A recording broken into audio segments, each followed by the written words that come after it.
உங்க அப்பா இங்கதான் இருப்பாருன்னு சொன்னாங்க, அதான் தேடிக்கிட்டு இருக்கேன். எங்க உங்க அப்பாவையா காணோம்? இந்த சமூக நீதி அரசு சமூக நீதி அரசுன்னு சொல்றவங்களை பார்த்து கேட்கிறேன், நம்ம பட்டியலின சகோதரர்களுக்கு எத்தனை அமைச்சர் பதவி கொடுத்தீங்கன்னு கொஞ்சம் சொல்ல முடியுமா? ஆனா நம்மளுடைய அரசுல 8 அமைச்சர் பதவிகள் யாருக்கு? நம்ம பட்டியலின சகோதரர்களுக்கு. எல்லாம் நம்ம அண்ணன், நம்ம தம்பி, நம்ம தங்கச்சிங்க. அண்ணல் அம்பேத்கர் அவர்களுடைய கிட்டத்தட்ட 100 ஆண்டு கால கனவு இப்ப நிறைவேறி இருக்கு. நான் ஏன் கொஞ்சம் சவுண்டா பேசுறேன் அப்படின்னா அவங்களுக்கு கேட்கணுன்றதுக்காக, தப்பா எடுத்துக்காது. அதே மாதிரி பெண்களோட பாதுகாவலர் நாங்க தான் அப்படின்னு சொல்லிக்கிறவங்களை கேட்கிறேன், எத்தனை பெண்களுக்கு அமைச்சர் பதவியில இடம் கொடுத்தீங்க கொஞ்சம் சொல்ல முடியுமா? எங்க அரசுல 4 சகோதரிகளுக்கு அமைச்சர் பதவி கொடுத்திருக்கிறோம்.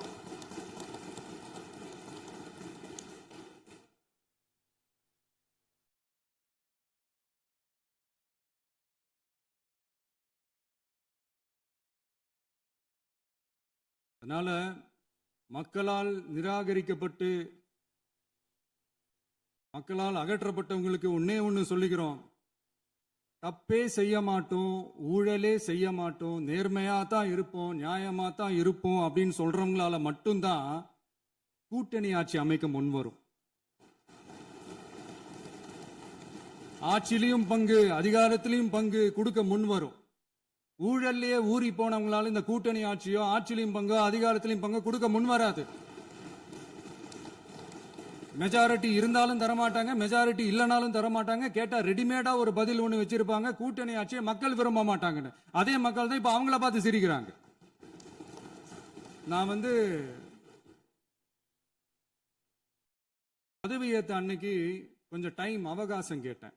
எதுக்கு கேட்டேன்? நிதி நிலைமைலாம் கொஞ்சம் மோசமா இருக்குது, அதெல்லாம் கொஞ்சம் சரி செஞ்சுக்கிட்டு படிப்படியா கொஞ்சம் கொஞ்சமா நான் கொடுத்த வாக்குறுதிகள்லாம் செயல்படுத்துவேன், அதுக்காக கொஞ்சம் டைம் அவகாசம் கேட்டேன். நான் ஏதோ வேற எதுக்காகவோ வேற யாருக்காகவோ ஏதோ அவகாசம் கேட்ட மாதிரி. அடுத்து இங்க சபையில இல்லாதவங்களை பத்தி பேச வேண்டாம்னு நினைக்கிறேன்.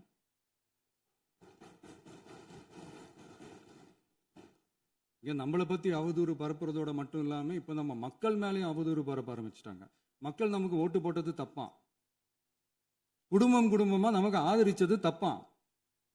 இது இப்ப இல்ல, நான் சொல்றது எம்ஜிஆர் அவர்கள் காலத்திலிருந்தே. அப்பவே அவர் ஜெயிச்சப்போ அதே மக்களை தப்பு தப்பா பேசுறது.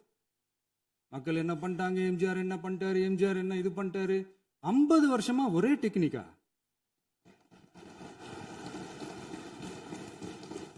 டெக்னாலஜி எல்லாம் மாறி வேற எங்கேயோ போயிட்டு இருக்கு பஸ்.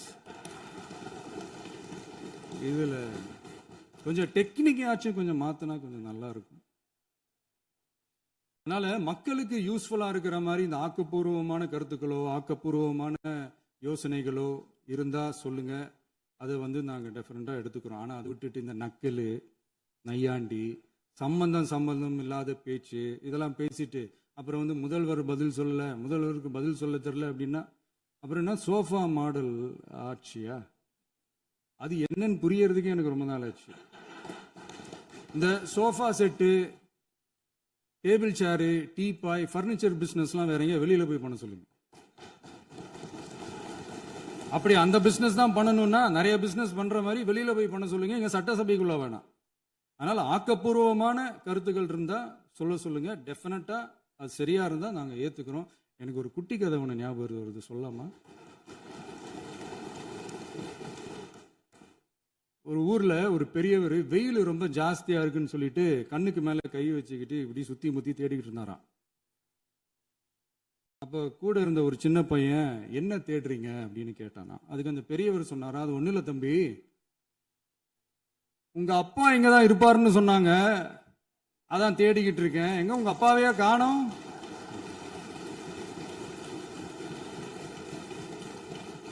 இல்ல அந்த எங்களுக்கும் நக்கலா நையாண்டியா சம்பந்தம் இல்லாத குட்டி கதை இதெல்லாம் எங்களுக்கும் பேச தெரியும். அந்த கதையில பெரியவர் அப்படி சொன்னாராம், தப்பா எடுத்துக்காதீங்க. அந்த கதையில பெரியவர் அப்படி கேட்டாராம். அதனால யாரும் இங்க டென்ஷன் ஆக வேணாம்.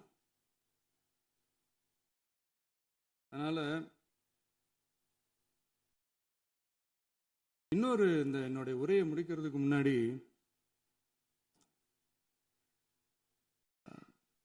போயிட்டாங்க, பேசலாமா? நிறைய உங்க கருத்துக்களை நீங்க முழுமையாக மன நிறைவோடு பேசலாம். டிவியில் பார்ப்போம். சரி, அதான் 5 நிமிஷம் பேசுனதுக்கே கொலை தூரி இந்த ஆட்டம் அடிச்சு பேசுனா அப்புறம் என்ன பண்றது?